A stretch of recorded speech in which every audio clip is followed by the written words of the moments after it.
పాట సంఖ్య దాని ముందు పాట 512, 506, 434. మనమేసుని వారలము తన వారిగానే ఉంది మన పాట.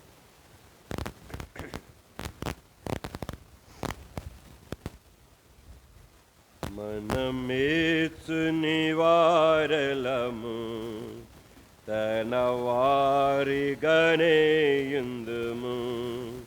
మనమేసుని వారలము తన వారిగానే యుందుము. మనలను రక్షించెను తనకే స్తుతి పాడెదము. మనలను రక్షించెను తనకే స్తుతి పాడెదము. మనమేసుని వారలము తన వారిగానే యుందుము. మనమేసుని వారలము తన వారిగానే యుందుము. కృప సత్యాసం పూర్ణాఖ్యము నరరూపియాయేను. కృపా సత్యాసం పూర్ణవాక్యము నరరూపియాయేను. కనుగొంటెమే తండ్రి మహిమను జనతైక కుమారునిలో. కనుగొంటెమే తండ్రి మహిమను జనతైక కుమారునిలో. తన ప్రేమ అద్భుతమైనది మనము కొనియాడెదము. తన ప్రేమ అద్భుతమైనది మనము కొనియాడెదము. మనమేసుని వారలము తన వారిగానే యుందుము. మనమేసుని వారలము తన వారిగానే యుందుము. వారు ఆయన తాటు చూడగా వెలుగు కలిగేను. వారు ఆయన తాటు చూడగా వెలుగు కలిగేను. మనలను తానే వెలిగించెను తన వాక్యము ద్వారానే. మనలను తానే వెలిగించెను తన వాక్యము ద్వారానే. ప్రభువు ఉత్తముడని ఎరిగి తనకే స్తుతి పాడెదము. ప్రభువు ఉత్తముడని ఎరిగి తనకు స్తుతి పాడెదము. మనమేసుని వారలము తన వారిగానే యుందుము. మనమేసుని వారలము తన వారిగానే యుందుము. దైవపుత్రుండు సజీవరాళ్లతో ఇంటిని కట్టుచున్నాడు. దైవపుత్రుండు సజీవరాళ్లతో ఇంటిని కట్టుచున్నాడు. దేవుని తేజమురాగా మహిమాతో నిండే గృహము. దేవుని తేజమురాగా మహిమాతో నిండే గృహము. ఆయన మందిరములో తన మహిమను పాడెదము. ఆయన మందిరములో తన మహిమను పాడెదము. మనమేసుని వారలము తన వారిగానే ఇందుము మనమేసునివారలము తన వారిగానే ఇందు ఏంది సుబ్బులమ్మ కింద కూర్చుంది ఏందో మరి పాటల పుస్తకం తీయకుండా వచ్చాను కూర్చున్నాను ఏంది నాకు అర్థం కాదు ఏం చేయటానికి కూర్చున్నా తీసుకోనని తీసుకోవాలి తీపించుకొని తీపించుకోవాలి కూర్చునేముంది వచ్చి బొమ్మలాగా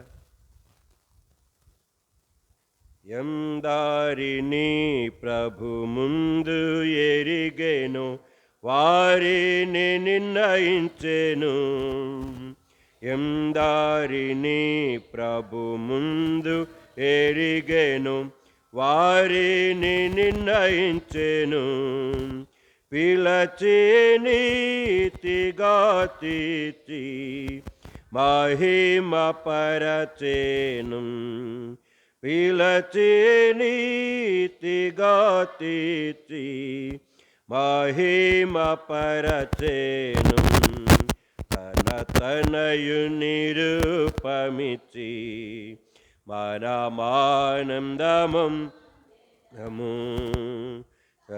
తనయు నిరూపమిచ్చి మనమానందము దేదము మనమే సునివారలము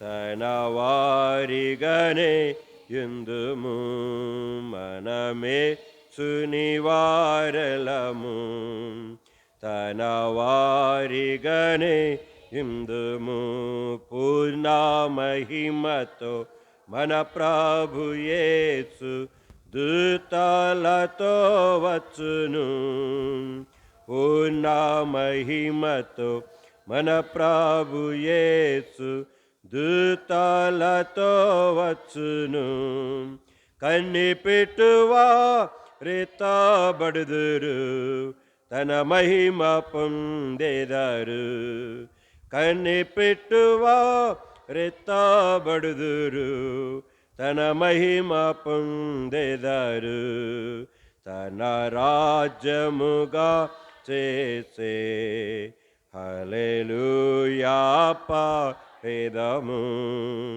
తన రాజ్యముగా చేసే హల్లెలూయా పాడెదము మనమేసునివారము తన వారిగానే ఇందుము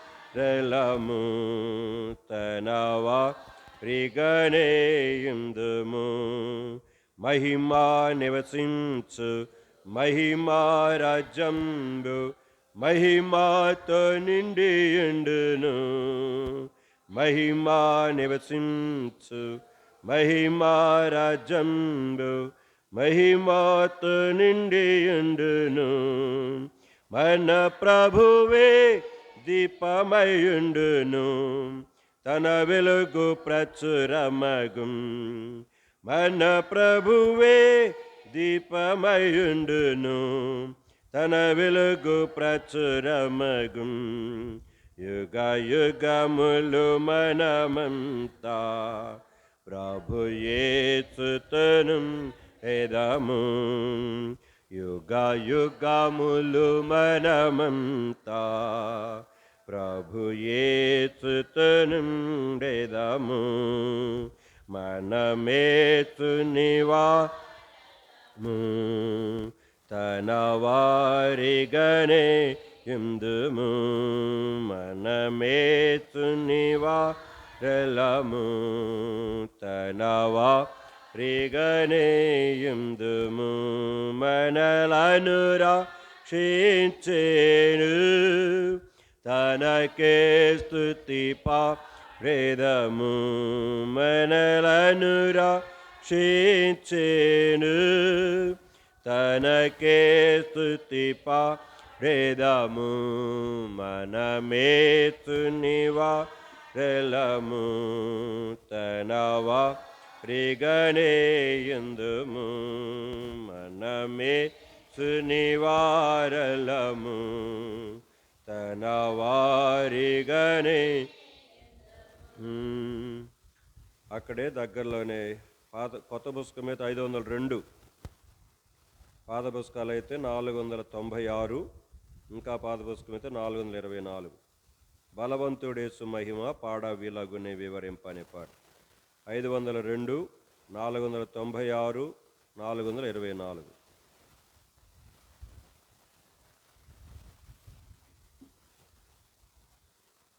బలవంతుడేసు మహిమా పాడి వీలగునే వివరింప కల్వరి రక్షణ విలువా ఎల్లరికి దొరుకును ఆ రక్షణంపు బావులెల్లను అంతులే నిలుతూ గలవి ఎండిపోవు ఎన్నాడైనను చేదికొందుమెన్నాడందునా ఎండిపోవు ఎన్నాడైనను చేదికొందుమెన్నాడందునా నీళ్ళు లేని శ్రమ ఎంతయో దీనిని ఆలోచించరే ఎవరు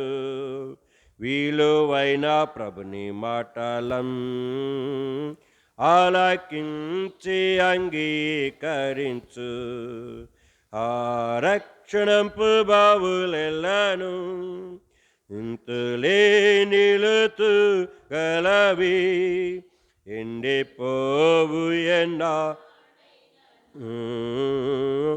చేదికొందుమెన్నాడందునా ఎండిపోవు ఎన్నాడైనను చేదికొందుమెన్నాడందునా ఉప్పు నీళ్ళ బావులున్నాను ఇక ఉపయోగము ఉండదు తప్పులన్నీ త్రోసివేయుము అప్పుడే ఆనందమబ్బును ఆ రక్షణంపు బావులెల్లను అంతులే నిలుతూ గలవి ఎండిపోవు ఎన్నాడైనను చేదికొందుమెన్నాడందునా ఎండిపోవు ఎన్నాడైనను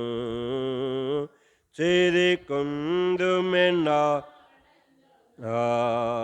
కలహముల మానివేతుము మంచి జలముల త్రాగి ఆనందింతుము ఎల్లరమే కామౌదుము తొలగ ద్రోసి అడ్డులన్నీయు ఆ రక్షణంపు బావులెల్లను అంతులే నిలుతూ గలవి ఎండిపోవు ఎన్నాడైనను చేదికొందుమెన్నాడందునా ఎండిపోవు ఎన్నాడైనను చేదికొందుమెన్నాడందునా జీవజలముల త్రాగిన వారు మీరు దేవుని సాక్షులయుండుడి భూవినందరూ దప్పిగొన్నారు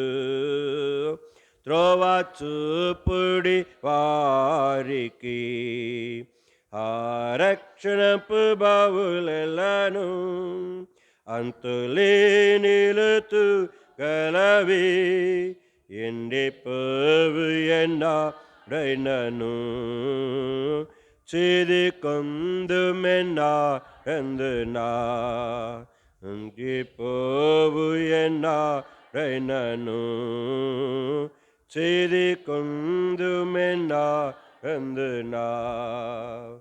ప్రార్థన చేసుకుందాం. లైన్లో సరిగ్గా కూర్చోండి. మా అచ్చ మీద సుబ్బులమ్మతో నీకు పడదాయింది.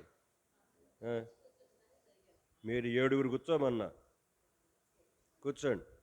అది 7 అయిపోయారు మీరు మీ లైన్లో. మీ మొదటి లైన్లో 7 అయిపోయారు. ఇంకొకరు ఎక్కడ 8వ వాళ్ళు ఎక్కడ కూర్చుంటారు? ప్రార్థన చేసుకుందాం. ప్రేమ కలిగిన మా తండ్రి, మా నమ్మకమైన మా ప్రభువా, నీకే స్తోత్రాలు. మీరిచ్చిన చక్కని సమయాన్ని బట్టి మరొకసారి నీకే స్తోత్రాలు. మా యందు మీకున్నట్టు యొక్క జాలి కలిగిన నీ మనసును బట్టి, కపటము లేని నిస్వార్థమైన నీ ప్రేమను బట్టి నీకే స్తోత్రాలు. లేకపోతే ఎప్పుడో నరకానికి వెళ్ళిపోయేవాళ్ళం. దయగల ప్రభు అట్టి ప్రేమను దయగల ప్రభు మేము ఎందుకు కలిగి ఉండలేకపోతున్నామో దయగల ప్రభు మాకే ప్రభు తెలుసుకోవాలి. మేమే దానిని గ్రహించుకోవాలి. దానిని మేము ప్రభు గ్రహించుకొని అలాగా ప్రభు కపటము లేని ప్రేమించటానికి మాకు సహాయం చేయండి. దయగల ప్రభు నీకే స్తోత్రాలు. తిరిగి రాగలిగిన వారిని బట్టి నీకే స్తోత్రాలు. అనేక రావాల్సిన వారు ఉన్నారు, వారు కూడా జ్ఞాపకం చేసుకుంటున్నాం. మీ ఆత్మ చేత సంధించండి. మీ ఆత్మ యొక్క ప్రభుత్వ సహాయమును పరిపూర్ణంగా కోరుకుంటున్నాను. ఈ సమయాన్ని మరొకసారి నీ చేతులకు అప్పగించుకుంటూ ఉండగా బలహీనుడైన నన్ను కూడా జ్ఞాపకం చేసుకుంటున్నాను. ఈ యొక్క స్త్రీల కొడుకు కొరకై ప్రభు కావలసిన మాటలను నాకు అందించండి. వాటిని పలకడానికి సహాయం చేయండి. నా ప్రభును నా రక్షకుడునైనా యేసుక్రీస్తు ప్రభు వారి యొక్క శక్తిగలైన ఔన్నత్య నామమున వందనములు చెల్లించి ప్రార్థిస్తున్నాను తండ్రి, ఆమేన్.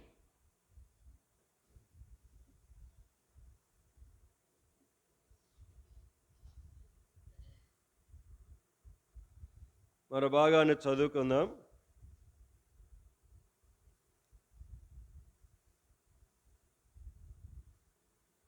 సామెతల గ్రంథము 14వ అధ్యాయం మొదటి చరణం మనమందరమును కలిసి చదువుకుందాం. సామెతలు 14:1. జ్ఞానవంతురాలు తన ఇల్లు కట్టును, మూఢురాలు తన చేతులతో తన ఇల్లు ఓడబెరుకును. చాలు. సో దేవుడు మరొకసారి ఈ పరిశుద్ధ లేఖన భాగమును ఈ సహోదరుల కూడిక కొరకై దీవించి ఆశీర్వదించునుగాక. జ్ఞానవంతురాలు, మూఢురాలు, రెండు రకాల స్త్రీలు ఇక్కడ కనబడుతున్నారు. చాలాసార్లు లోకములో వాళ్ళకంటే నేను ఇంకా చక్కగా ఉండాలని అనుకుంటావు, వీళ్ళకంటే ఇంకా నా ఇల్లు బాగా ఉండాలనుకుంటావు, వాళ్ళ బిడ్డల కంటే నా బిడ్డలు ఇంకా బాగా పై చదువుకోవాలనుకుంటావు. కానీ దైవత్వ లక్షణాలకు వచ్చేసరికి దానిలో ఏమాత్రమే కానీ మనకు ఆలోచన ఉండదు. నేను ఆ అక్క కంటే నేను ఇంకా ఆత్మీయంగా ఎదగాలి, జ్ఞానము కలిగి నా కుటుంబాన్ని కట్టుకోవాలి అనే ఆత్మీయమైన పోటీతత్వం కనబడదు. నేను చాలా వరకు చూసిన విధానములో కనుక సహోదరులే కానీ సహోదరులే కానీ సేవకులలోనే కానీ జ్ఞాపకం చేస్తారు ఉంటారు, కానీ ఎక్కడో అరుదు. దేవుని సేవకులలో కూడా కనుక ఆ పోటీతత్వం ఉండటం అనేది పాజిటివ్, అంటే మంచి పోటీతత్వం. చెడు పోటీతత్వం నేను చెప్పట్లేదు. చెడు పోటీతత్వం అంటే అది మంచిది కాదు, అది మంచి పోటీతత్వం అన్నమాట. నేను ఆత్మీయంగా ఎదగాలి, నేను దేవుని కొరకు ఇంకా అద్భుతంగా సేవ చేయాలన్న పోటీతత్వములో మంచి మనస్తత్వం కలిగి ఉండటం. అలాగనే ఈ భూమి మీద సహోదరులుగా జ్ఞానము కలిగి నా ఇంటిని నేను కట్టుకోవాలి అని పోటీతత్వం ఈరోజు కనబడదు. ఆ అక్క కంటే నేను మంచి చీర కొనుక్కోవాలి, ఆ అక్కకి ఇలాంటి గొలుసు చేయించుకుంది, నేను అంతకంటే ఇంకా మంచి గొలుసు చేయించుకోవాలి, ఆ అక్కది అంత పాత మోడలు, నాది కొత్త మోడల్ గొలుసు చేయించుకోవాలి. ఈ పోటీతత్వం ఎక్కువ కనబడద్దు అక్కల్లో. అది మంచి ఆత్మీయమైన యొక్క పరిపక్వత కాదది. భూమి మీద ఒకటే ఎప్పుడు నేర్చుకోండి, భూమి మీద మన శరీరము కుళ్ళి కృషిస్తున్నా, మన యొక్క ఆరోగ్యము ఇంకా కృషిస్తూ ఉన్నా, మన ఆర్థికమైన పరిస్థితులు ఇంకా కృషిస్తూ ఉన్నా, మనకున్న సౌందర్యము రూపం ఇంకా కృషిస్తూ ఉన్నా, అన్నీ ఈ లోకములో కృషిస్తూ ఉన్నప్పటికీ ఆత్మీయముగా నేను ఎదగాలి, ఆత్మీయముగా నా జీవితాన్ని కట్టుకోవాలి ప్రార్థనా జీవితము, విశ్వాస జీవితము, వాక్యము చదువుకునే జీవితం, ఇతరుల దగ్గర మాదిరికరంగా ఉండే జీవితం, ఇతరులకు దేవుని గురించి తెలియజేస్తే ఇంకా ఇంకా అధికము కావాలి అనే జిజ్ఞాస, ఆ తపన లేకపోతే అది ఆత్మీయ అభివృద్ధి ఎన్నడూ కాదది. గుర్తుపెట్టుకోండి. అవి క్షీణించి భూ సంబంధంగా శరీరాన్ని గురించి, అందాన్ని గురించి, చీరల గురించి, పట్టు చీరల గురించి, బంగారాన్ని గురించి, ఈ లోక సంబంధమైన ధనధాన్యాల గురించి, పేరు ప్రఖ్యాతుల గురించి, వాటిని గురించి వీటికి ఆలోచించటం అనేది అది ఆత్మీయ దరిద్రతకు గుర్తు అన్నమాట. మీరు దేంట్లో ఉన్నారో మీకు తెలుసు. ఇంకొకరు చెప్పాల్సిన పనిలే. ఆత్మీయముగా నా మనస్సాక్షి నాకే చెబుద్ది. ఆత్మీయముగా నేను ఎలాగా ఉంటున్నాను అన్న సంగతి ఇంకోరెవరో చెప్పాల్సిన పనిలే. సో ఈ యొక్క రాత్రికాల సమయంలో జ్ఞానవంతురాలు, మూఢురాలు. సో మూఢురాలు ఏమన్నా తన జీవితంలో కట్టుకుంటున్నట్టుగా కనబడుతుంది పైకి, కానీ తన చేతులారే తన కొంపనేం చేసుకుంది, కూల్చేసుకుంటూ ఉన్నది. కానీ జ్ఞానవంతురాలు కూల్చేసుకున్నట్టుగా కనబడద్దు లోకానికి, కానీ ఆమె తన జీవితాన్ని ఏం చేస్తుంది, కట్టుకుంటుంది. ఇదే ఆత్మీయమైన తేడా. సో లోకమునకు కనబడే విధముగా కట్టబట్టం అనేది కూల్చివేసుకోవడానికి ఆత్మీయంగా కనబడుతుంది. సో ఆత్మీయులు ఎప్పుడు కూడా బయటికి తమను తాముగా మేము ఇంత భక్తి పరులమని, ఇంత ప్రార్థనా పరులమని చెప్పుకోరు. వాళ్ళు ఎప్పుడు కూడా రహస్యంగానే ఉంటారు. వారి జీవితాలలో పైకి ఏమీ తెలియని అమాయకముగానే ఉంటారు. ఎందుకంటే నేను ఎరుగుదును కొంతమందిని, అందుకనే నేను చెప్తున్నాను ఆ మాట. వారి ఆత్మీయ జీవితము చాలా అద్భుతంగా ఉంటుంది. ఎప్పటికప్పుడు తగ్గించుకోవాలన్న మనసే కానీ వారు ఎప్పటికీ కూడా హృదయములో కూడా హెచ్చించుకోవాలన్న ఆ తపన రాదు. ఒకసారి ఒకరు అడుగుతూ వచ్చారు. ఏమడిగారంటే నాకు చాలా ఆనందం వేసింది ఆ విషయం. ఫలానా పరిస్థితులలో కనుక వెళ్తూ ఉంటే నేను అక్కడ కనుక లెటర్ని కడిగే పరిచయం చేయాలని నాకు ఆశ ఉంది, ప్రార్థన చేయండి బ్రదర్ అని అడిగారు. మనం ఎవరైనా ఉంటామా, అడుగుతామా? నేను అక్కడ మేస్త్రిమ్మని అవ్వాలి, నా కోసం ప్రార్థన చేయను అని అంటాం. మా ఆది మక్కెట్ట ఊపుతుంది, అంతేనా? మనం అందరం మేస్త్రిమ్మలుగా ఉండాలనుకుంటాం. ఆ సహోదరి అడిగితే నేను చాలా ఆనందించాను. ఏం పరిచయం కోసం ప్రార్థన చేయమంది? లెటర్లు అడగటానికంట. మన లెటర్ని మనం అడుక్కోవడమే చచ్చిపోతాం మనం ఇంట్లో.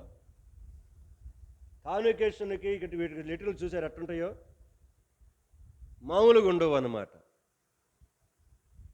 ఏంది అక్కడ లైన్ ఇటు కట్టారు వెనక్కి, రూతమ్మక్క అడ్డుపోయింది వెనక్కి, ఇది ముందుకు రాకుండా.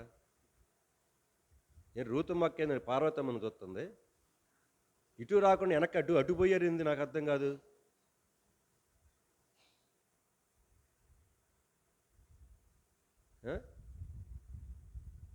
ముందుకు రాక రూతమ్మక్క జరుగు.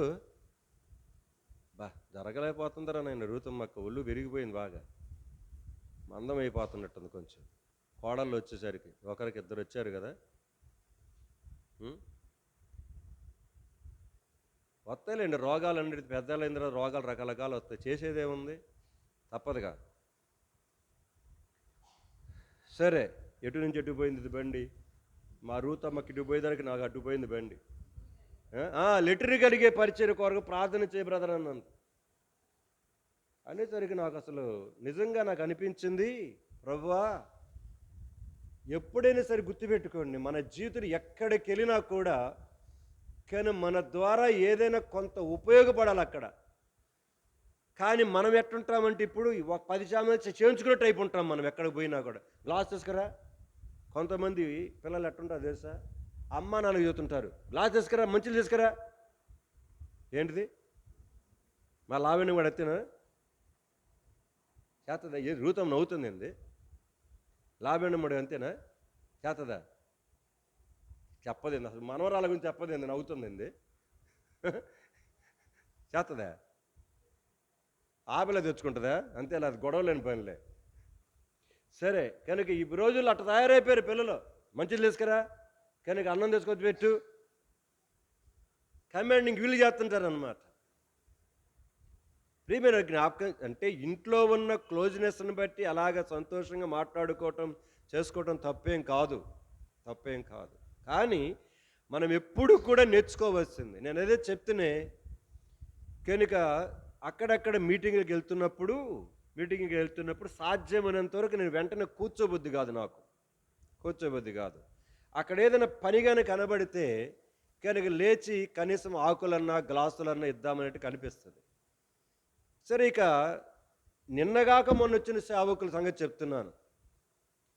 కూర్చొని హాయిగా అత్తిసుకురా, నువ్వు లేచి ఇస్తే ఏమైపోయింది?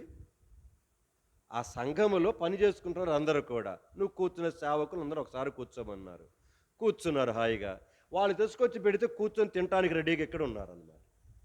సో ఎవరు రాలే పాపం, ఎందుకంటే పరిచయం చాలా ఎక్కువ ఉంటుంది కాబట్టి వాళ్ళకి ప్రత్యేకంగా వచ్చి చేయమంటే వస్తారు కదా, కొంచెం లేట్ అవుతుంది. ఆ లోపల నువ్వు గ్లాసులు ఇచ్చి ఆకులు ఇచ్చి నీళ్లు పోసి అన్నం ఉంటే అడ్డు వడ్డిస్తే తప్పు అవుతుందా? ఏంది పలకరింది మా అక్కల?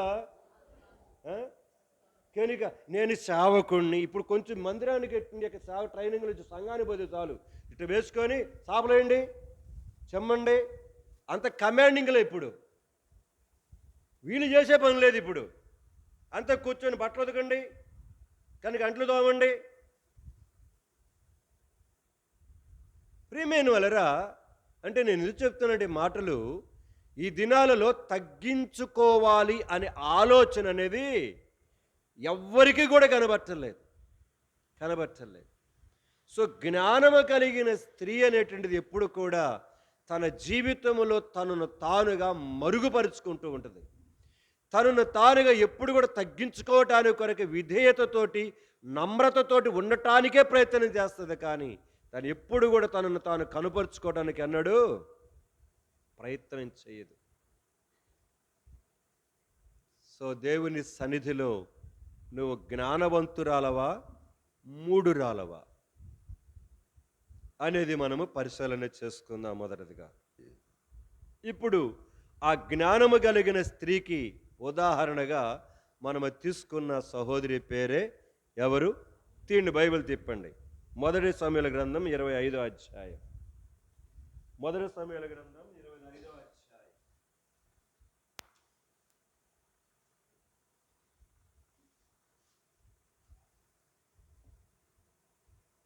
25వ అధ్యాయము మనము 24వ వచనం నుంచి ఉన్నాం. 24వ వచనం నుంచి 31వ వచనం వరకు ఈ భాగాన్ని మనం చదువుకొని దీనికి ఒక టైటిల్ పెట్టుకొని దానిని ధ్యానం చేస్తుంటున్నాం.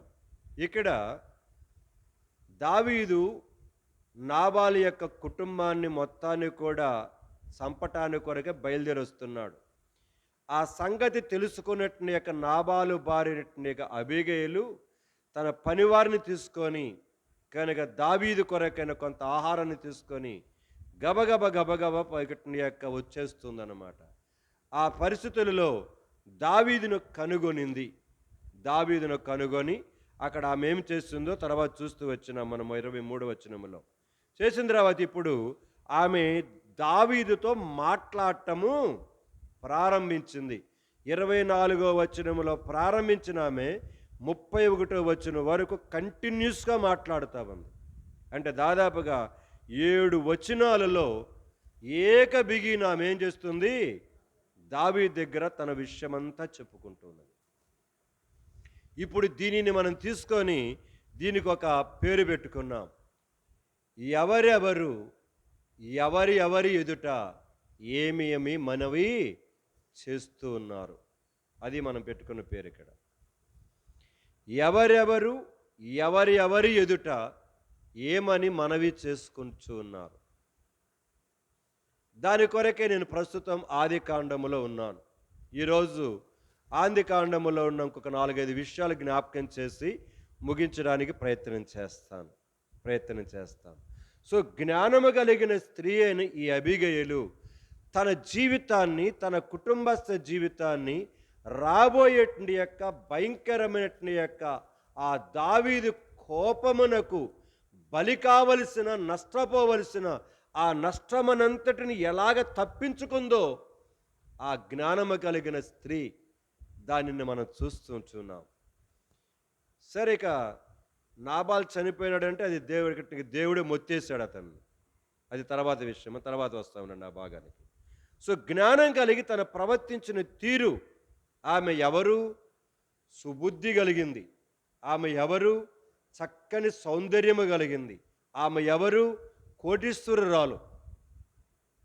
మరి ఇన్ని ఆధిక్యతలు కలిగిన ఆమె తన జీవితంలో మరొకరెవరినో పంపించవచ్చు, కానీ అలాగ చెయ్యాల.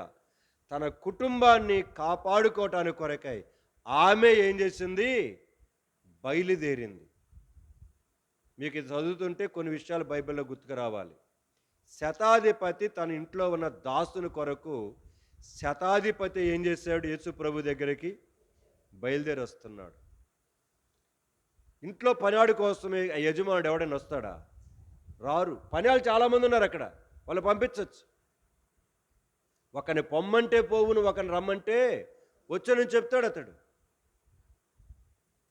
ప్రియమైన వారు జ్ఞాపకం చేసుకోవాలి, దేవుని సన్నిధిలో కొంతమంది జీవితాలలో ఉన్న వారి విధేయత, నమ్రత, వారిని గురించి మనం ఎన్నో విషయాలు మనం సిగ్గుతోటి నేర్చుకొని తలదించుకొని మనలో ఉన్న గర్వమును బట్టి మనం ఎంతగానో కన్నీరు కార్చి మన జీవితంలో పశ్చాత్తాపపడాలి. ఇంత శ్రేష్టమైన లక్షణముల కలిగిన అబీగయలు అతను ఎదుర్కొని సాష్టాంగపడి సాగిలపడి కాళ్ళు పట్టుకొని మాట్లాడుతుంటూ ప్రారంభించింది. సో ఆ భాగానికి తర్వాత వస్తాం మనం. సో ఇప్పుడు ఎవరెవరి ఎదుట ఏమేమి మనవి చేస్తూ వచ్చారు? పోయినసారి 32వ అధ్యాయంలో నేను ముగిస్తూ వచ్చా. ఆదికాండం.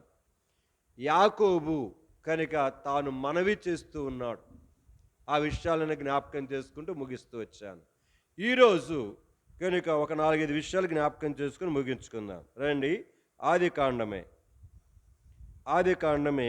నేను అన్నీ తీసుకోలేను, కానీ క్లుప్తంగా కొన్ని మాత్రం తీసుకుంటాను ఈరోజు. 39వ అధ్యాయంకి వస్తుంటున్నాను. ఆదికాండము 39వ అధ్యాయం. తీయండి, బైబిల్ తీయండి, అటు చూడవాకండి, బైబిల్ తీయండి.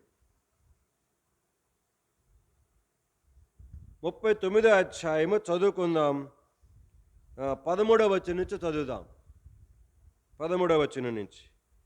అతడు తన వస్త్రమును ఆమె చేతులు విడిచి తప్పించుకొని పోవుట ఆమె చూచినప్పుడు తన ఇంటి మనుషులను పిలిచి, చూడుడి, అతడు మనలను ఎగతాళి చేయుటకు ఒక హెబ్రీని మన యొద్దకు తెచ్చి ఉన్నాడని, నాతో సేనింపవలనని వీడు నా యొద్దకు రాగా నేను పెద్ద కేక వేసితిని. నేను బిగ్గరగా కేక వేయుట వాడు విని నా దగ్గర తన వస్త్రమును విడిచిపెట్టి తప్పించుకొని బయటకు పారిపోయినని వారితో చెప్పి, అతని యజమానుడు ఇంటికి వచ్చే వరకు అతని వస్త్రము తన దగ్గర ఉంచుకొనెను. అప్పుడు ఆమె తన భర్తతో ఈ మాటలను చొప్పున చెప్పెను, నీవు మన యొద్దకు తెచ్చిన ఆ హెబ్రీ దాసుడు నన్ను ఎగతాళి చేయుటకు నా యొద్దకు వచ్చెను. నేను బిగ్గరగా కేక వేసినప్పుడు వాడు తన వస్త్రము నా దగ్గర విడిచిపెట్టి తప్పించుకొని బయటికి. చాలు. ఇక్కడ ఎవరు ఎదుట ఏమని మనవి చేస్తున్నారు చెప్పండి? ఇప్పుడు కొంచెం పలకండ తల్లులారాటది ఇలా చూస్తున్నారు నేర్చుకొని. ఎవరు ఎదుట ఏందో చెప్తుంది మా సుబ్బులమ్మక్క, నోటి తెరిచి చెప్పు. ఏంటి మా సుబ్బులమ్మక్క చెప్పనండి, ఏంటిది? ఎవరు? ఫరో ఎదుటనా? సరే, ఇంకెవరెవరని చెప్పండి. ఏదో గుడ్డెద్దు పోయి చెవులో పడినట్టు చెప్పవాకండి. ఏంటిది? ఎవరు ఎదుట? ఫరో కాదు, ఫరో అనాలి. ఫరో ఎవరు? ఫరో అంటే ఐగుప్తు రాజు. ఫరు వేరు, ఫరో వేరు. మీరు ఫరో అంటే ఎట్ట కుదురుద్ది? ఆయన తంతాడు వచ్చి ఫరుని. ఈయన ఫరో, ఆయన ఫరో. ఫరు భార్య ఎవరి ఎదుట? పనివారి ఎదుట ప్లస్ తన భర్త ఎదుట. అందుకని మొత్తం చదివించింది నేను. సో తన పనివారి ఎదుట కనుక తన భర్త ఎదుట ఏమని మనవి చేసింది? అక్కడ జరిగిన ఒక సంఘటనను గురించి చెబుతూ వచ్చింది.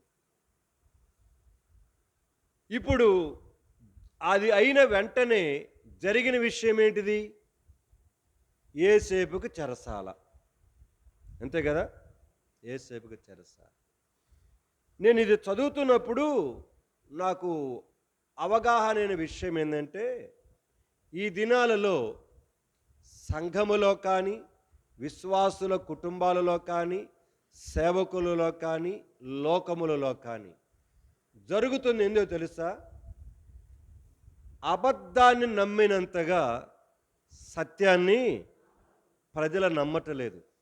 అబద్ధానికి ఫాలో అప్ ఉన్నంతగా వాస్తవానికి ఫాలో అప్ ఉండదు.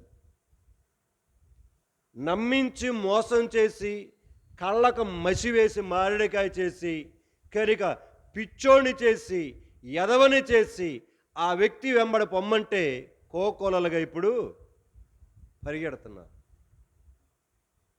ఎందుకంటే వాళ్ళకి కావలసింది కనుక అట్టహాసం, ఆర్భాటం. కానీ అదే సమయంలో, అదే పరిస్థితులలో వాస్తవముగా సత్యము కోసం నిలబడేవాడి దగ్గరికి ప్రజలు వాసన చూడటానికి కూడా, కనీసం వినటానికి కూడా ఏం చేయట్లేదు. ప్రస్తుతము లోకపు యొక్క పోకడ, సంఘం యొక్క పోకడ అలాగనే ఉంది.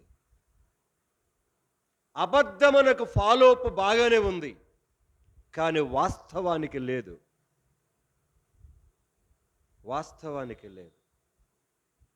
సంఘమా, కనుక ఉన్నది లేందిగా, లేంది ఉన్నట్టుగా రకరకాలుగా కలిపి చెరిపి కలిపే వాటికి స్థానం ఉంది. వాటిని బాగా నమ్ముతున్నారు. ఎందుకంటే అదే వాస్తవముగా కనబడుతుంది. వాస్తవం కనపడుతుంది. అందుకని ఒక మంత్రిని గురించి చెప్పేంతకు ఉంది మీకు. ఆయన స్లోగన్ ఏంటంటే, చెప్పే హిందీలో, అబద్ధం చెప్పు, మళ్ళీ మళ్ళీ అబద్ధం చెప్పు, అబద్ధం చెప్పు, మళ్ళీ మళ్ళీ అబద్ధం చెప్పు, మళ్ళీ మళ్ళీ అబద్ధం చెప్పు. ఏమైపోద్ది? అదే వాస్తవం అయిపోద్ది. ఈరోజు పెద్ద సేవకులు చేస్తున్న మసిపూసి మారేడుకాయ చేస్తున్న సంగతి అది. వాస్తవం చెబితే వినేవాళ్ళు లేడు. ఇప్పుడు వాస్తవం చెబితే వినేవాళ్ళు లేడు.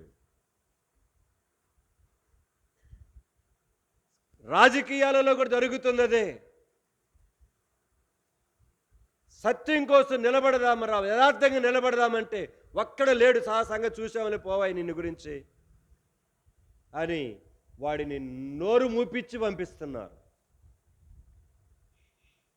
కుటుంబాలలో కూడా అంతే జరుగుతుంది. బంధువులు కూడా అలాగనే జరుగుతున్నారు. వాళ్ళ వెనకాల పోవటానికి కొరకు. ఎందుకంటే వాళ్ళ దగ్గర ఏముంటుంది? డబ్బు ఉంటుంది, మంది ఉంటుంది, మార్బలం ఉంటుంది, అన్నీ ఉంటాయి వాళ్ళ దగ్గర. యథార్థవంతుడి దగ్గర ఉండదు. ఎందుకంటే వీడు దేన్ని నమ్ముకుంటాడు? యథార్థతను నమ్ముకుంటాడు, నమ్మకత్వాన్ని నమ్ముకుంటాడు, దేవుని నమ్ముకుంటాడు. వాడు దేవుని కూడా నమ్ముకుంటాడు. అదే సమయంలో బలాన్ని, రాజకీయ పలుకుబడిని అన్నిటిని నమ్ముకుంటాడు. కాబట్టి వాడి వెనకాల చాలామంది వెళ్తారు.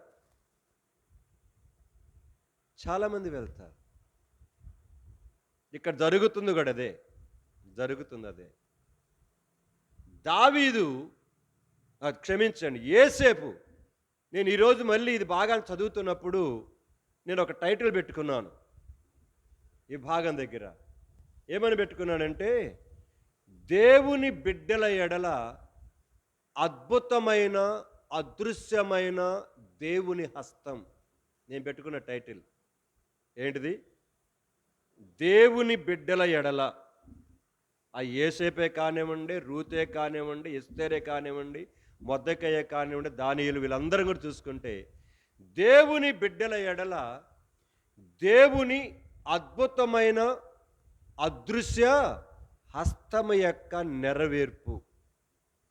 ఈ భాగం చదువుతుంటే నాకు ఒక మాట తాకింది, అందుకొని ఆ పేరు పెట్టుకున్నా. చూడండి, 39వ అధ్యాయం 5వ వచనం చదువుదాం అందరం.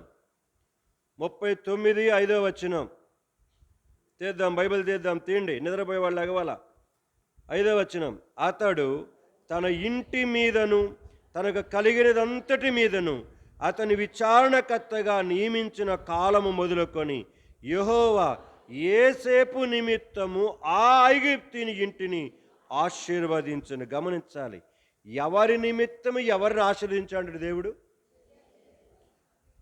సో దేవుని యొక్క అద్భుత కార్యాలు చూడండి. ఒక్క యోసేపు నిమిత్తం, నేను అది అండర్లైన్ చేసుకొని, ఎవరెవరి నిమిత్తం ఏమేమి దేవుడు చేస్తూ వచ్చాడు అనేది కూడా నోట్ చేసుకుని పెట్టుకున్నాను. ఇదిగో, యోసేపు కొరకు పోతీఫర్ ఇంటిని మొత్తాన్ని ఆశీర్వదించాడు. దేవుడు మన జీవితంలో గుర్తుపెట్టుకోండి, నువ్వు యథార్థంగానే బ్రతకాలే కానీ ఎన్ని ఉపద్రవాలు వచ్చినా, నేను అదే నేర్చుకుంటున్నాను. నాకు ఎలాంటి వ్యతిరేకత వచ్చినా పర్వాలేదు, ఇలాంటి వ్యతిరేకత పాడు, దేవుడు నాకు ఇచ్చినటువంటి యొక్క ఆ యథార్థతను మాత్రం నేను విడిచిపెట్టుకునే ప్రసక్తే లేదు. తద్వారా ఏమవుతానంటే నేను సంఘానికి కొరగాని కొయ్యిలాగా తయారవుతా. అర్థమైందా? ఈ అన్న వచ్చిన కాడి నుంచి మాకు తలకాయ నొప్పి అయిపోయింది. అక్కడికి బానీయట్లేదు, ఇక్కడ బానీయకుండా అందరూ ఏం చేస్తున్నారు కనుక నన్ను గురించి రకరకాలుగా కామెంట్లు చేసుకో, మంచిదే. కనుక నేను మాత్రము మసిబూసి మారేడికాయలు చేయడం నా వల్ల కానే కాదు. అబద్ధాలు చెప్పేసి మోసాలు చేసి కనుక నా జీవితాన్ని కట్టుకోవడం అనేది నా వల్ల కాదు, కానీ చెయ్యలేను, నా వల్ల కాదు. వారు ఎలాంటి వారైనప్పటికీ రాజీపడి మాత్రం చేయటం అనేది జరిగే ప్రసక్తే లేదు. మర్యాదిస్తాం, ప్రేమిస్తాం, గౌరవిస్తాం, కానీ నీవు చేసే నీ అబద్ధానికి మాత్రము రాజీ పడేదే లేదు. సంఘములలో కూడా కొన్నిసార్లు ఈ పరిస్థితులు వస్తాయి. అయినప్పటికీ దేవుని కొరకే మనం నిలబడాలి. ఇక్కడ రాయబడిన మాట ప్రకారంగా యోసేపు నిమిత్తమై పోతీఫర్ ఇంటిని దేవుడు ఏం చేశాడట? నువ్వు నిలబడితే నీ నిమిత్తము ఏమి చేయటానికైనా దేవుడికి ఇష్టపడతాడు. ఇది నేర్చుకోండి. ఈరోజు నా దినభాగం ఉదయం పూట దానియేలు గ్రంథం చదువుతూ ఉంటే 3 అధ్యాయాలలో మొదటి 3 అధ్యాయాలు చదువుకున్నాను. నాకు ఎంత ధైర్యం వచ్చిందో తెలుసా? ప్రభు ఆనాడు నలుగురు యవనస్తులు బబులోను సామ్రాజ్యాన్ని ఏం చేశారు? కదిలిచ్చారు. కేవలం వారు ఉరిమి చూసిన దాన్ని బట్టి కాదు, కేవలం వారికున్న తెలివితేటలను బట్టి కాదు, వారికున్న పాండిత్యాన్ని బట్టి కాదు, వారు నిన్ను అనుసరించి నీ కొరకై నిలబడిన కారణాన్ని బట్టి, ఎలాంటి పరిస్థితి వచ్చినా లోకముతో రాజీ పడలేని జీవితాన్ని బట్టి వారిని మీరు చేస్తూ వచ్చారు. ఆ మాట నన్ను బాగా తాకింది. ఆ మాట చదువుతున్నాను చూడండి. దానియేలు గ్రంథం 3వ అధ్యాయం.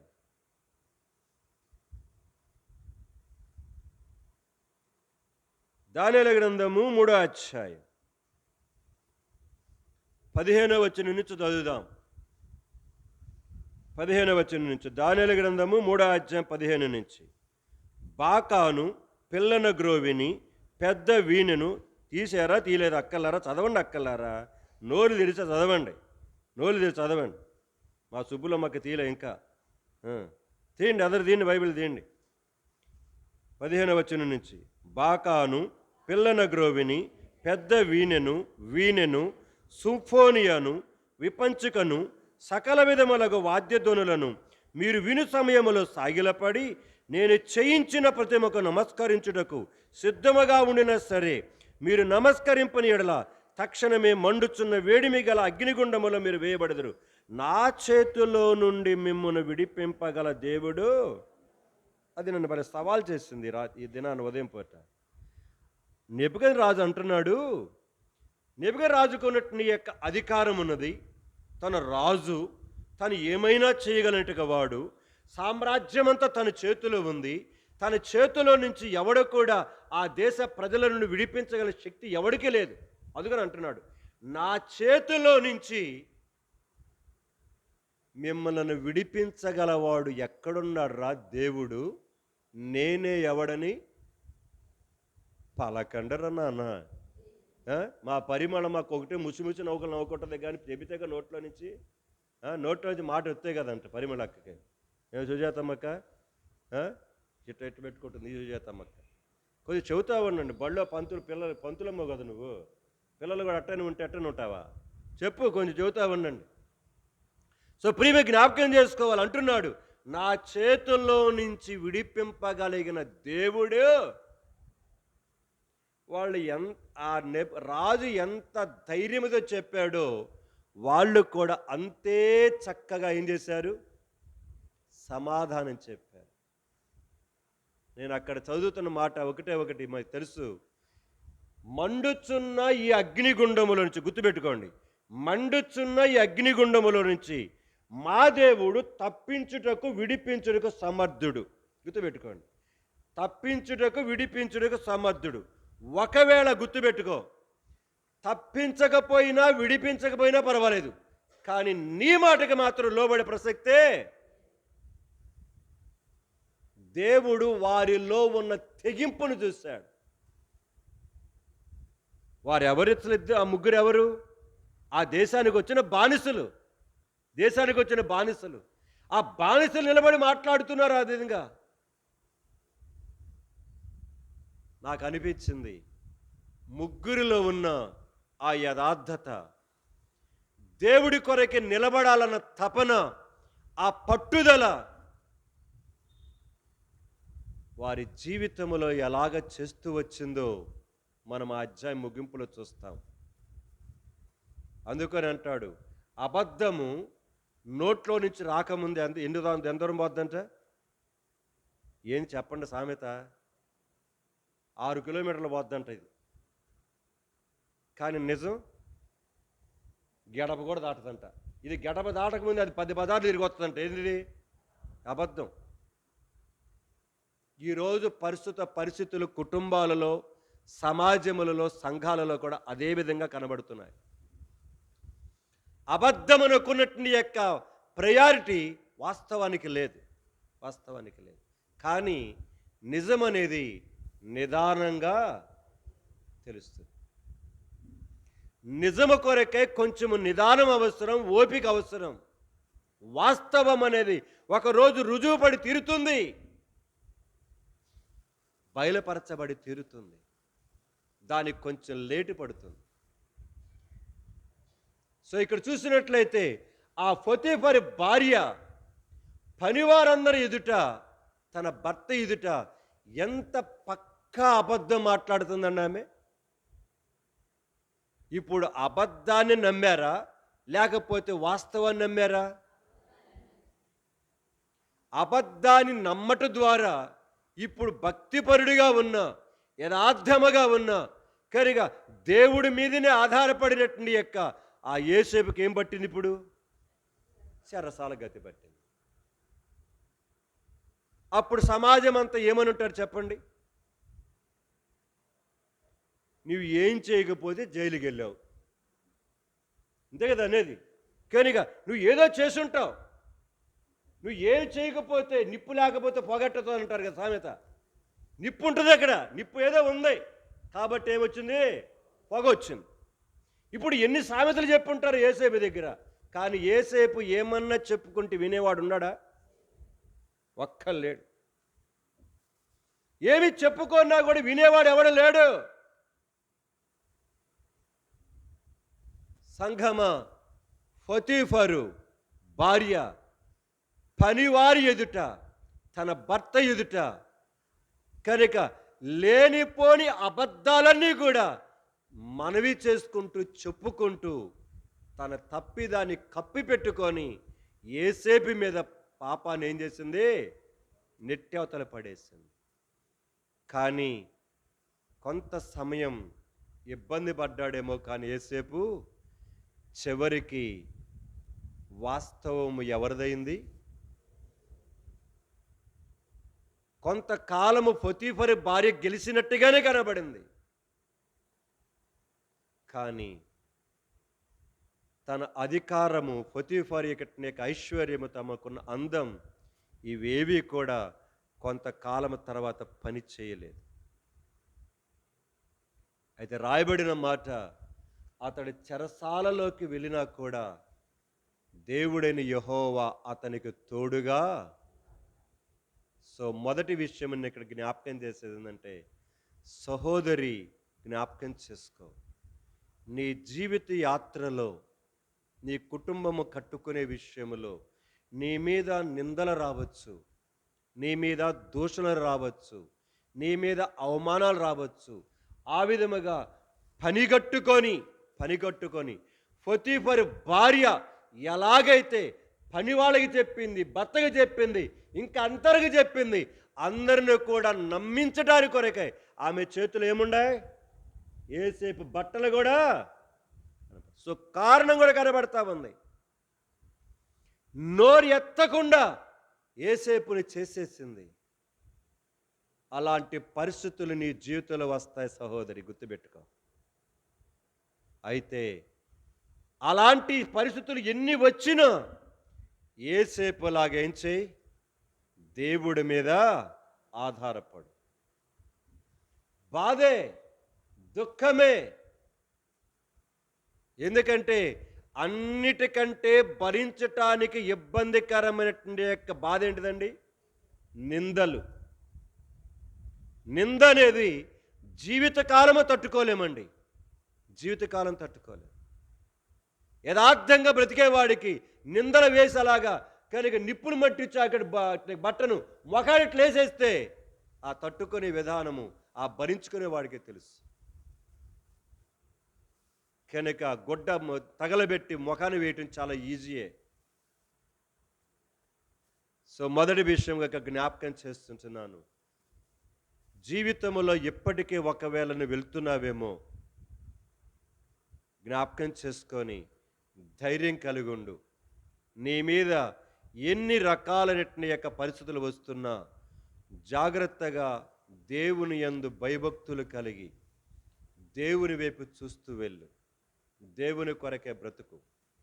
చదవండి ఒక వచనం, నిన్నటి దినము నా దినభాగం, సామెతల గ్రంథము 11వ అధ్యాయం, మొన్న నా భాగం అది 3వ వచనం అనుకుంటాను. చూడండి, సామెతలు 11:3.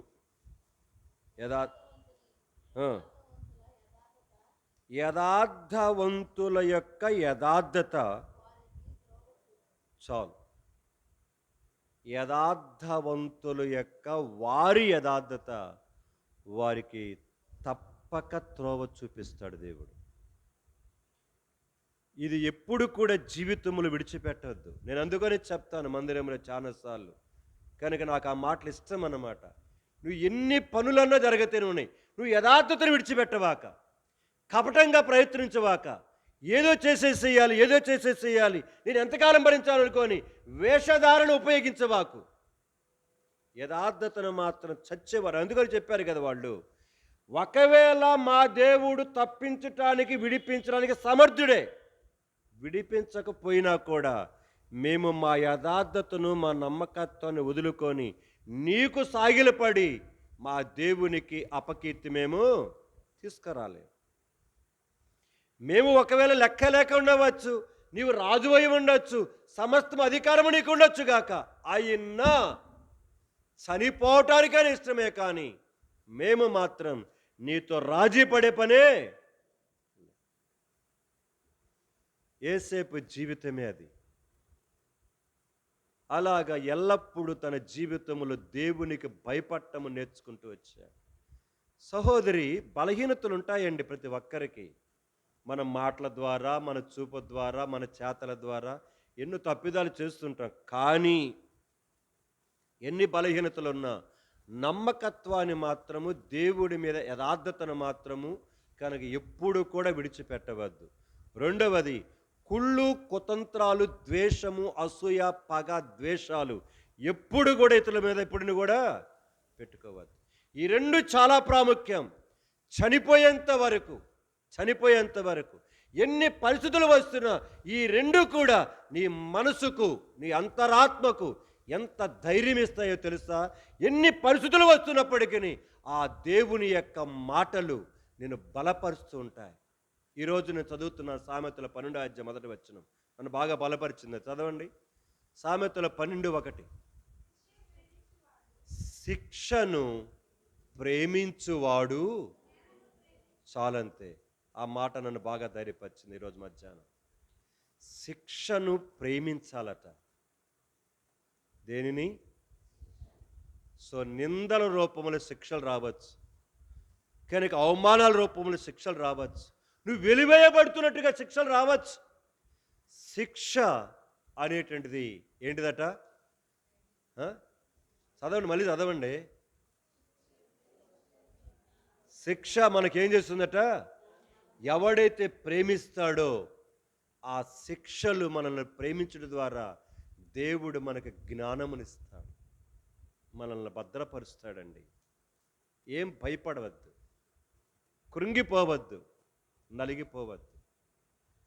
ఏదో అయిపోతుంది అనుకోని భయం, అసలు ఆందోళనే పడబాకు. యేసేపుకు తన జీవితంలో ధైర్యం ఒకటే, నా దేవుడు నాకు తోడుగా ఉన్నాడు. ఇవి ఎన్ని రకాలైన శిక్షలు నా మీద రావచ్చు గాక, కానీ ఈ శిక్షలన్నీ నాకు మేలుకరంగానే మార్చబడతాయి.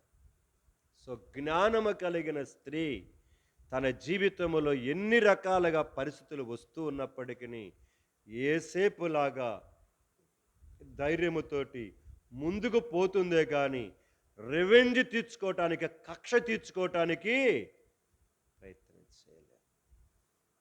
సో ఇది మొదటి విషయం జ్ఞాపకం చేసుకొని గుర్తుపెట్టుకోండి. జ్ఞానము కలిగిన స్త్రీలాగా అలాగా ఉండటానికి కొరకే మనం ప్రయత్నం చేద్దాం. ఇది మొదటి విషయం. రెండో విషయానికి వస్తున్నాను. అదే ఆదికాండం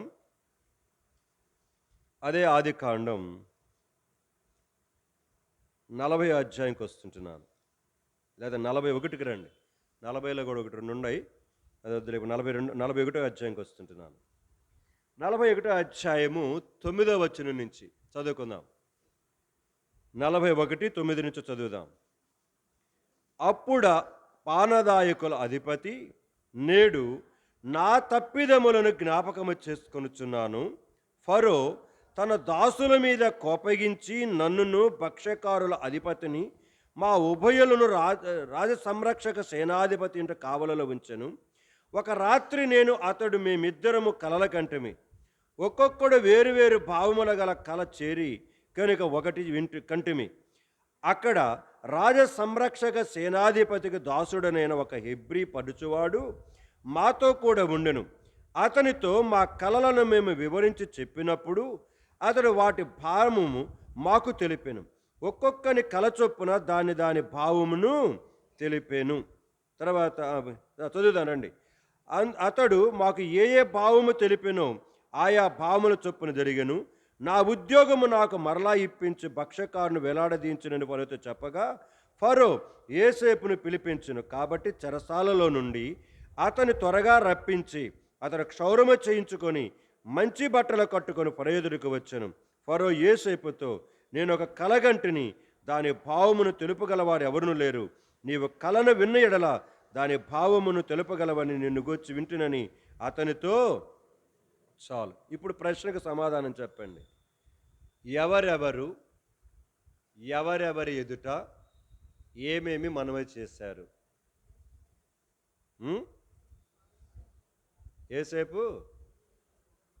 యేసేపు ఎదుట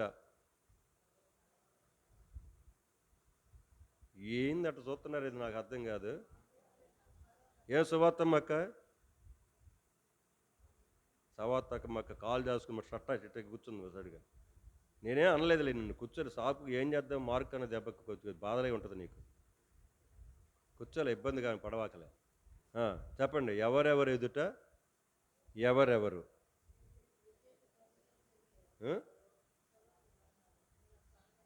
నేను ఎక్కడి నుంచి చదివాను గుర్తుందా మీకు? మా అచ్చమ్మ నిద్రపోతా 4వ వచనం అంటుంది. ఎన్నో వచనం నుంచి?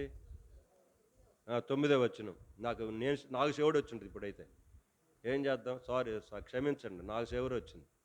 9వ వచనం నుంచి. 9వ వచనంలో ఎవరు మాట్లాడుతున్నారు?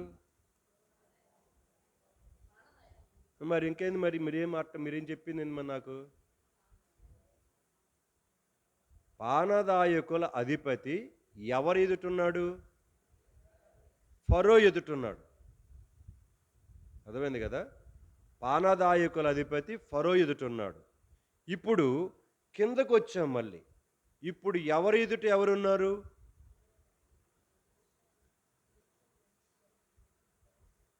అక్కడ చదవండి చేస్తమ్మా, నా మొఖం చెప్తే ఏం తెస్తుంది నీకు? ఇప్పుడు దాకా కింద దాకా చదివాము అక్కడ. అక్కడేమన్నా పానదాయక అధిపతి ఫరో ఎదుటున్నాడు. కిందకు వచ్చేసరికి ఎవరు ఎదుట ఎవరున్నారు? ఏసేపు ఉన్నాడు అక్కడ. ఏంది అది చెప్పలేదు, నాకు అర్థం కాదు. ఏసేపు ఉన్నాడు అక్కడ చదివా, అందుకని అక్కడ చదివాం కదా. కనుక నేను ఒక కలగండి. ఇప్పుడు ఎక్కడొచ్చాడు ఏసేపు? ఇదిగో 14వ వచనంలో 14, 10 కూడా చదివాం. ఫరో ఏసేపును పిలిపించెను కాబట్టి చెరసాలలో నుండి అతను త్వరగా రప్పించిరి. అతను క్షౌరము చేయించుకొని మంచి బట్టలు కట్టుకొని ఫరో యొద్దకు వచ్చెను. ఫరో ఏసేపుతో. అక్కడేమన్నా పానదాయకులు అధిపతి ఉన్నాడు, ఇక్కడేమన్నా ఫరో ఎదుట ఏసేపు ఉన్నాడు. ఇప్పుడు రెండో ప్రశ్న, కనుక పానదాయకుల అధిపతి ఫరో ఎదుట ఏమని మనవి చేశాడు? ఏసేపు ఫరో ఎదుట ఏమని మనవి చేశాడు? లేకపోతే ఫరో ఏసేపు ఎదుట మనవి చేశాడు? సో పానదాయకుల అధిపతి ఆ 40 అధ్యాయం మొదటి భాగములలో మీరు చూస్తే అక్కడ జరిగిన సంఘటన అంతా ఇక్కడ చెబుతున్నాడు. అయ్యయ్యో, నేను బుద్ధి లేనివాడిని అయిపోయాను, కనుక ఏసేపు మాకెంతో మేలు చేశాడు ఆ జైల్లో, నేనేమన్నా జ్ఞాపకం చేసుకుంటే మర్చిపోయినాను అని 2 చెంపలు వాయించుకొని కనుక ఇక్కడ ఫరో ఎదురికి వెళ్ళి చెబుతున్నాడు, పలానా వ్యక్తి ఉన్నాడు అయ్యా, అక్కడ ఒక హెబ్రీడు ఉన్నాడు, ఆ అబ్బాయి మేమిద్దరం కూడా కలల కంటే మా కలలన్నిటికీ భావం చెప్పాడు, చెప్పినట్టుగానే ఏం జరిగింది అలాగనే జరిగిపోయింది, ఆయన పిలిపించండి సార్ అని మనవి చేసి పానదాయకుల అధిపతి తప్పుకున్నాడు పక్కకి. ఇప్పుడు వెంటనే ఫరో ఏం చేశాడు? చెరసాలలో ఉన్న ఏసేపుని ఏం చేశాడు? పిలిపించాడు. ఇప్పుడు ఏసేపును పిలిపించి ఏసేపు ఎదుట ఫరో మనవి చేసుకుంటున్నాడు. గుర్తుపెట్టుకోండి, దేవుడు నిందన మోపటానికి అనుమతించింది దేవుడే. గుర్తుపెట్టుకోండి జాగ్రత్తగా. 39వ అధ్యాయం చూసుకున్నాం. కనుక నిందన మోపటానికి కొరకై అక్కడ ఫతేపరి భార్యను వాడుకున్నాడు. అర్థమైందా? అది చాలా బాధాకరంగానే ఉంది. అదే దేవుడు ఇదే యేసేపును చెరసాలలో నుంచి సింహాసనమే తీసుకురావడానికి కొరకై పానదాయకుల అధిపతిని దేవుడు ఏం చేశాడు? వాడుకున్నాడు. వాడుకోవటమే కాదు, ఫరోకు కల వచ్చేట్టుగా దేవుడు చేశాడు. కల వచ్చేట్టుగా చేయటమే కాదు, ఆ కలభావము ఎవడు కూడా చెప్పటానికి వీలు లేకుండా చూసారా దేవుని ప్లాన్స్ ఎట్టుంటాయో. అందుకొని మనకు బాధ కలిగినప్పుడు కృంగిపోయి దేవుని మీద సనగవద్దు. కానీ ఆ నిందలలో, ఆ బాధలలో నీ మీదకి ఎలాగ వచ్చాయో అలాగనే దానికంటే ఎక్కువగా మహిమార్థకరముగా తీసివేయటానికి కొరకై దేవుడి మీద యథార్థతను మాత్రము, దేవునిలో భక్తి మాత్రము, దేవుని కొరకే భయముగా జీవించే విషయం మాత్రం ఎన్నడూ విడిచిపెట్టవద్దు. మరణము మీదకి వచ్చినా సరే దేవుడు నిన్ను విడిపించదలుచుకుంటే రాజులకు కలలిస్తాడు. మర్చిపోయిన వాళ్ళకి మర్చిపోకుండా జ్ఞాపకం చేస్తాడు. వాడు అప్పుడు మర్చిపోవటం మంచిదైంది కదా. ఆడప్పుడు మర్చిపోకపోతే ఇప్పుడు చెరసాలనే ఉండేవాడు మనవాడు. సో దేవుని యొక్క ప్లాన్ చూడండి. ఏసేపు నిమిత్తము ఫరో ఇంటిని ఆశీర్వదించిన వాడు దేవుడే. ఏసేపు నిమిత్తము నిందను కూడా పంపించిన వాడు దేవుడే. ఏసేపు నిమిత్తము ఫరో కలను కూడా తెప్పించిన వాడు. ఎందుకంటే ప్రపంచం ఆయన చేతిలో ఉంది, రాజులు ఆయన చేతిలో ఉన్నారు. సామెతల గ్రంథంలో ఉంటుంది కదా ఆ మాట, ఏంటిది? రాజుల హృదయము ఆయన చేతిలో. ఎన్నో వచ్చిన చూడండి, సామెతల గ్రంథము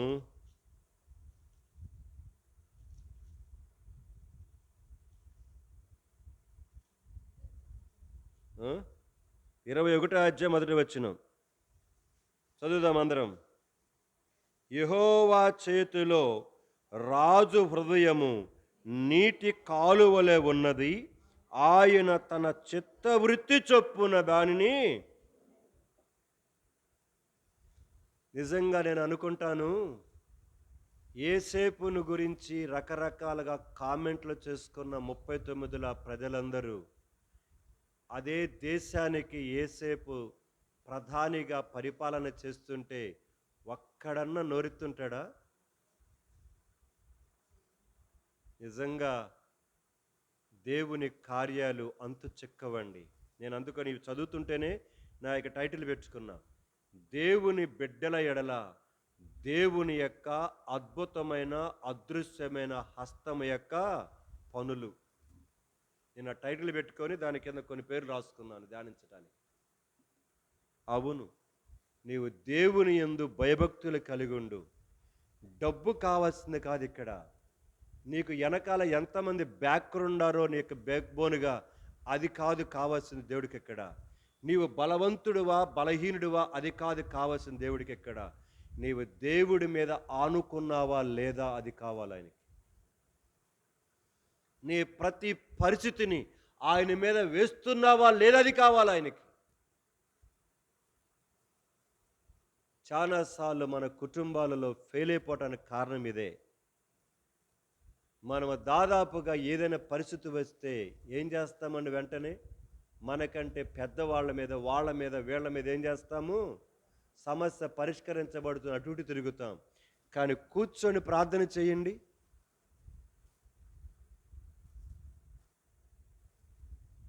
ప్రార్థన చేయడానికి మనకు మనసు రాదు. ప్రార్థన చేయడానికి మనకు మనసు రాదు.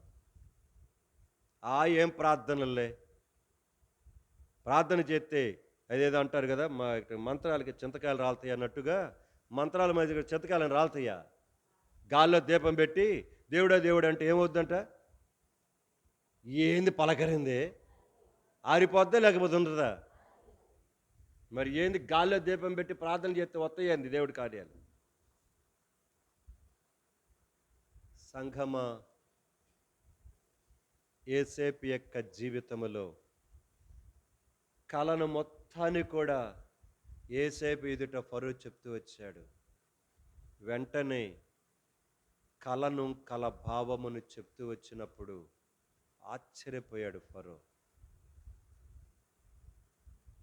ఆశ్చర్యపోవటమే కాదు, యేసేపు వంటి వాడు తనకు ఉండటం ఎంతో మేలనుకొని అతను ఏం చేశాడు, ఫరో దేశమంతటి మీద అధికారినిగా నియమించి పడేశాడు. సంఘమా, సహోదరి, జ్ఞానము కలిగిన స్త్రీ అలాంటి యొక్క లక్షణము కలిగి ఉంటుంది. కాబట్టి నీ నిమిత్తమై నిందలు తీసుకొస్తాడు దేవుడు, నీ నిమిత్తమై మర్చిపోవునట్లుగా చేస్తాడు, నీ నిమిత్తమై కలలు వచ్చేట్టుగా చేస్తాడు, నిన్ను నీ నిమిత్తమై చెరసాల నుంచి బయటికి తీసుకోవడానికి కొరకై ఎన్ని కార్యాలైనా ఆయన చేయగల సమర్థుడు. అధైర్యపడవద్దు, భయపడవద్దు. ఈ రాత్రికాల సమయంలో జ్ఞానము కలిగిన స్త్రీ వలె భక్తుడైన యేసేపులాగా దేవుడి వైపు చూస్తా ముందుకు వెళ్ళు. 2 సందర్భాలు, 3 చూద్దాం. ఇంకొక 2 చూపించేసి ముగిచ్చేస్తాను. రండి, ఆదికాండము 44వ అధ్యాయంకి వస్తుంటున్నాను. ఆదికాండము 44వ అధ్యాయం.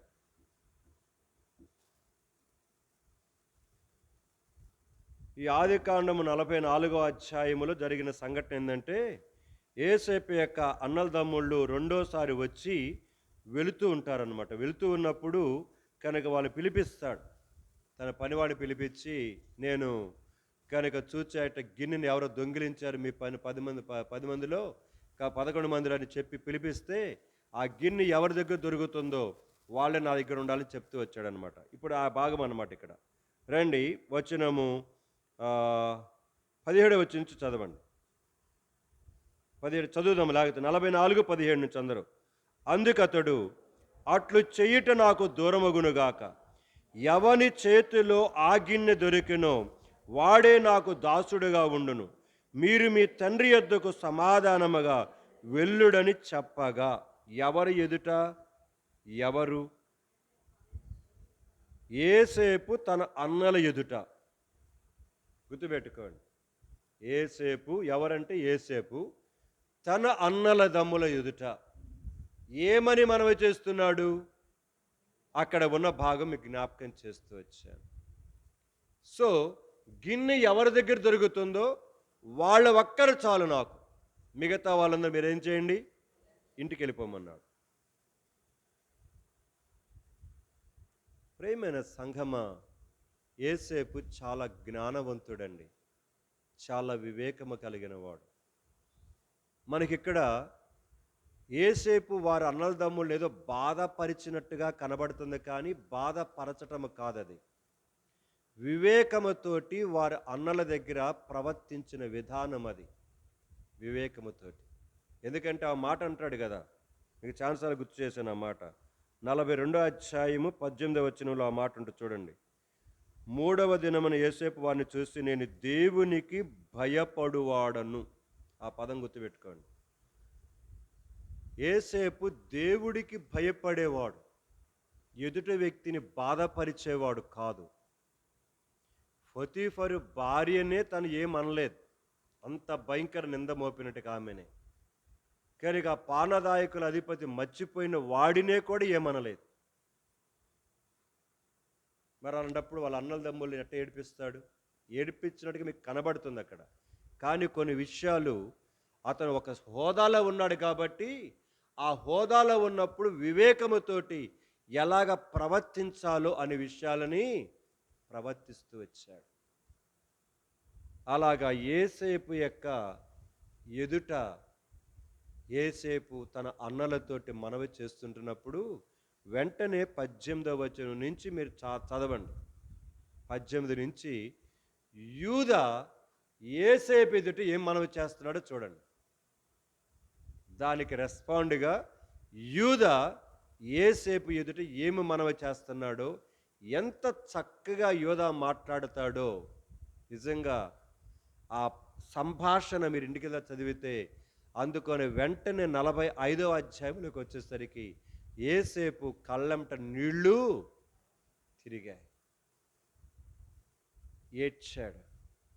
అందుకొని అక్కడ ఉన్న వాళ్ళందరూ పంపించేసి రూములోకి వెళ్ళి బిగ్గరగా ఏడ్చుకుంటూ బయటకు వచ్చి, అన్నలారా, నేను ఎవరో కాదు, మీ తమ్ముడైనా యేసేపు నేనే,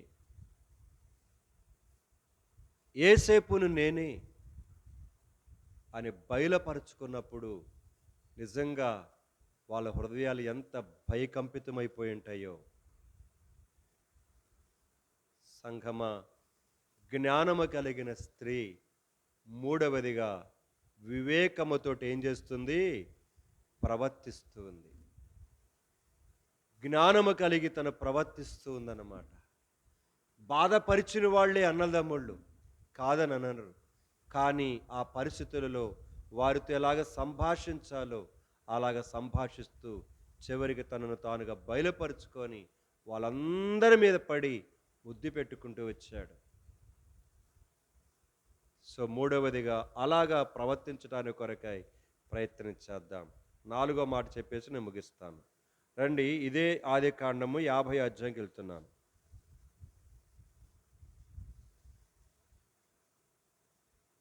50వ అధ్యాయము 15వ వచనం నుంచి చదువుకుందాం. 15 నుంచి.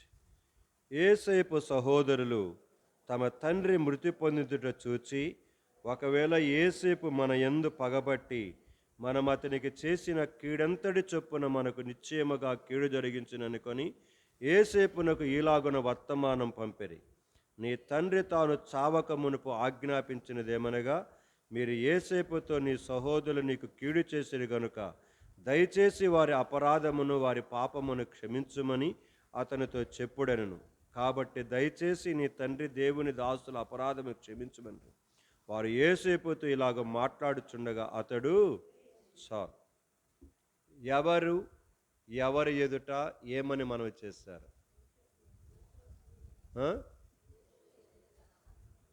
ఏసేపు ఎదుట తన అన్నల దమ్ములు మనవి చేశారా? నేను ఎందుకు చదివేది 15 వచనం నుంచి? మీరు మాకు కొద్ది మైండ్ పెట్టండి అక్కడ. ఎవరు ఏంది పలకరేంది? చదవండి, మళ్ళీ చదువుకోండి, మనసులో చదువుకోండి, పైకి చదవకుండా.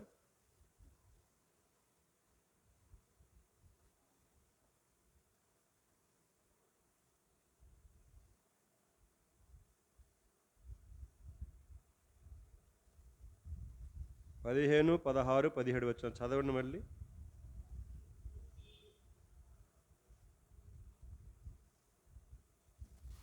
ఏసేపు ఎదుట మనవి చేసిన వాళ్ళు ఎవరు అని అడుగుతున్నా.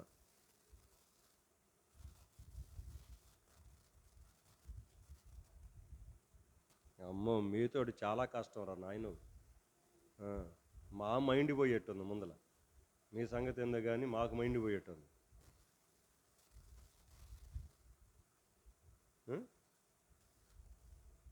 16వ వచనంలో ఏమని రాయబడింది? చదవండి, గట్టిగా చదవండి అందరూ. వర్తమానము పంపిరి అంటే వాళ్ళు వెళ్ళారా? వర్తమానం ఎవరి చేతను పంపించారా? మరి ఏంది మరి పెద్ద ఆలోచన రీసెర్చ్ చేస్తున్నారు? నాకు అర్థం కాదు. కొన్ని విషయాలు మీరు వర్తమానం పంపిస్తారు. మీ ఇంట్లో పెళ్లి కబురు వచ్చింది, మీరు పోతారా? వర్తమానం పంపిస్తారా? మరి వర్తమానం పంపించడం ఎవరు పోతున్నట్టు? ఇద్దరో ముగ్గురికి ఎవరికో చెప్పారు, వాళ్ళు పోతున్నారు. ఏంది కాజం జమ్మాయి మాకు అట్ట చూస్తుంది. ఏసేపు పోయాడా లేకపోతే ఎవరు? ఏసేపు అన్నలు పోయారా? ఎవరు పోయారు? ఏసేపు అన్నల దమ్ముళ్ళు ఒక వ్యక్తినో ఇద్దరినో పంపించారు, వాళ్ళు వెళ్తున్నారు. అక్కడ రాయబడిన మాట అదే. ఏసేపునకు ఈలాగున వర్తమానము పంపిరి. వాళ్ళు వెళ్ళటానికి ధైర్యం చాలలా, కనుక వాళ్ళు చేసినవన్నీ గుర్తుకొస్తున్నాయి వాళ్ళకి. గుర్తుకొస్తూ కనుక బతుకున్నప్పుడు నాన్న ఇట్లా చెప్పాడని మీరు పోయి చెప్పిరండి అయ్యా అని అక్కడున్న కొంతమంది పెద్ద మనుషులు ఏం చేశారు? వాళ్ళని పంపించారు. సో ఏసేపు యొక్క అన్నల దమ్ముళ్ళు కనుక ఒక వర్తమానికుడిని పంపించారు. ఆ వర్తమానికుడు వచ్చి ఏసేపు ఎదుట ఏం చేస్తున్నాడు? మనవి చేస్తున్నాడు. మనవి చేస్తున్నప్పుడు తనకేమొచ్చిందట? ఏడ్పు వచ్చింది. గమనించాలి, ఏసేపు తన అన్నలను చూచి పదే పదే ఏడుటానికి కారణం ఏందండి? చెప్పండి. వారిలో ఉన్న ఆ దేవునికి ఇష్టము లేని పనులను చూసి హృదయములో మనస్తాపనకు గురవుతున్నాడు. అయ్యో, తెలియక ఎలాగ చేస్తూ వచ్చారు వీళ్ళు. ప్రభుని యేసుక్రీస్తు వారి సిలువలో పలికిన మొదటి మాట, వీరేమి చేస్తున్నారో వీరు ఎరుగరు కనుక వీరిని. మనం ఆరాధన కొరకు వర్తమానం చూసుకుంటున్నాం. ఈ లోకాధికారులలో ఎవనికి తెలియలేదు అది. ఆ మహిమా స్వరూపిని మనం సిలువ వేస్తున్నామన్న సంగతి, మన నిమిత్తమై మర్మముగా దాచబడిన జ్ఞానమై ఉన్న యేసును సిలువ వేస్తున్నామన్న సంగతి వారికి అర్థం కాల. అలాగనే ఏసేపును వారు ఏం చేశారో అవన్నీ గుర్తు చేసుకుంటూ వారు తెలియక చేసిన వారి యొక్క అమాయకత్వం అనాలో వారి మూర్ఖవత్వం అనాలో అవన్నీ జ్ఞాపకం చేసుకుంటూ వారి ఎడల జాలితోటి ఏడుస్తున్నాడండి. కొన్నిసార్లు మీ ఇంట్లో మీ పిల్లలు కొన్ని పనులు చేసిన తర్వాత వారిని ఏమి అనలేక ఏమొస్తుందని మీకు కళ్ళెంట నీళ్ళు వస్తాయి. తెలిసి చేసావా తెలియక చేసావా ఏంట్రా అని మన బాధతో వ్యక్తపరుస్తూ వాడిని కొట్టలేక అనలేక కళ్ళంట నీళ్ళు వచ్చేస్తాయి. సేమ్ అదే పరిస్థితి. సో మన జీవితంలో కూడా నాలుగోది, ఏసేపులో ఉన్న ఆ చక్కని లక్షణాన్ని మనమును కలిగి జ్ఞానము కలిగిన స్త్రీ తన ఇంటిని కట్టును. అలాగ భవిష్యత్తులో దేవుడు మనల్ని సిద్ధపరచడం కొరకాయ ఆయనే నీకు నాకు సహాయం వచ్చేనుగాక. ప్రార్థన చేసుకుందాం. చేయొచ్చు, ప్రార్థన చేసి ముగిచ్చేయండి.